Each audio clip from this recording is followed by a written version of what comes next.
Précédemment, dans Robots géants et petites culottes. Bruno René-Huchez avait donc réussi à briser une première barrière culturelle pour importer, entre autres, Goldorak en France. Mais rien n'était gagné pour autant. Les animés ramenés dans ces valises n'avaient pour l'instant pas encore été diffusés. Ce nouveau souffle animé sur l'Europe n'allait pas se limiter à notre cher Hexagone.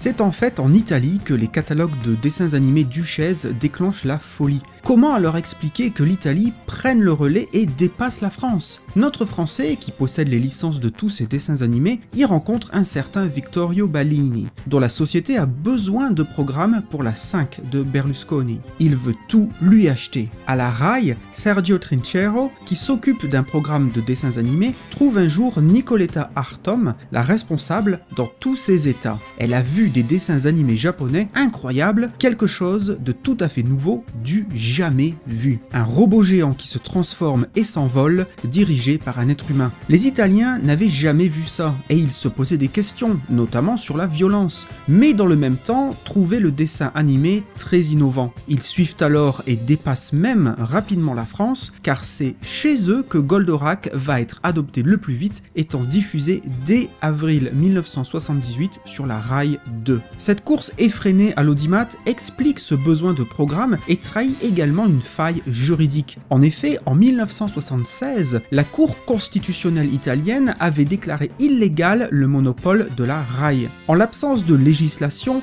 les chaînes privées se sont développées de manière anarchique. En 1978, on pouvait dénombrer 246 stations de télévision privées et en 1980, 450. Et bien entendu, toutes voulaient diffuser des histoires de robots géants. L'Italie fait alors très rapidement face à une véritable avalanche d'animés avec pas moins de 70 robots différents en moins de 2 ans.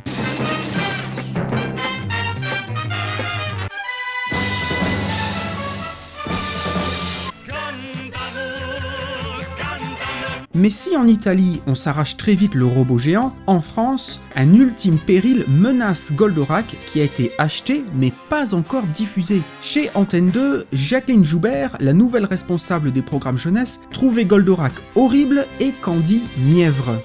Je voudrais savoir pourquoi tu veux absolument éviter cette personne. Et moi, Suzanne, je veux que tu me dises pourquoi tu veux absolument le savoir. Terry. Oh. Parce que je t'aime.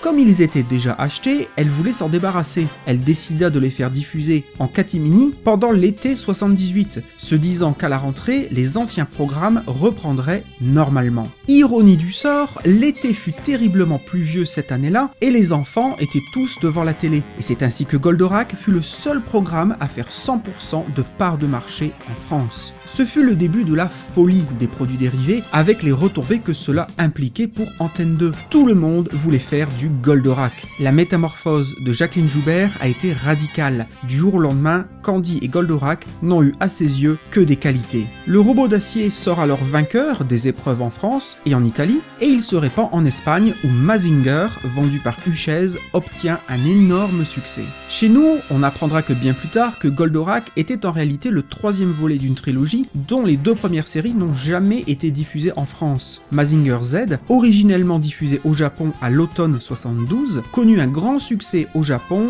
et dans divers pays d'Europe. Dans les années qui suivront, qui correspondent à la période de la 5 en France, la télévision de Berlusconi se spécialisera dans les dessins animés pour filles, car l'avalanche de robots crée un tollé dans l'opinion publique, il faut donc trouver des choses inoffensives. L'invasion s'accélère et le marché européen est contrôlé par 2 acteurs. D'un côté, le groupe de Berlusconi, la Fininvest, spécialisée dans les animés de sport et romantique. Attaquons, attaquons, vous les petites filles.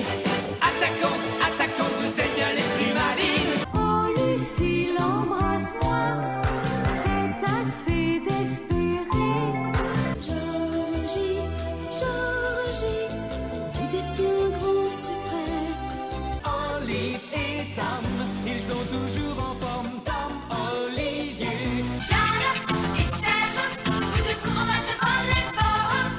De l'autre, en France, la société AB, qui est en charge de la case jeunesse sur une TF1 récemment privatisée, prend exemple sur Uchez et lui dame le pion en achetant les dessins animés restants, ceux pour garçons. Sacré professeur Slump, tu es un farceur. Sacré professeur Slump, génie au grand cœur. Les chevaliers du Zodiac.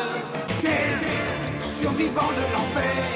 Quel souvent croise le fer. Dragon Ball, la lutte infernale d'une petite fille, d'un enfant animal. Toute l'Europe est-elle donc désormais conquise? Eh bien non, un pays en particulier résiste à l'envahisseur, et plutôt que de jouer la carte de l'importation directe, il va se montrer plus original et plus discret. Rendez-vous au prochain épisode pour savoir de quoi il retourne. Et vous, étiez-vous devant votre télé au début des années 80? Quels sont les animés de cette période qui vous ont marqué? Étiez-vous plutôt la 5 ou le Club Dorothée? Dites-nous tout en commentaire.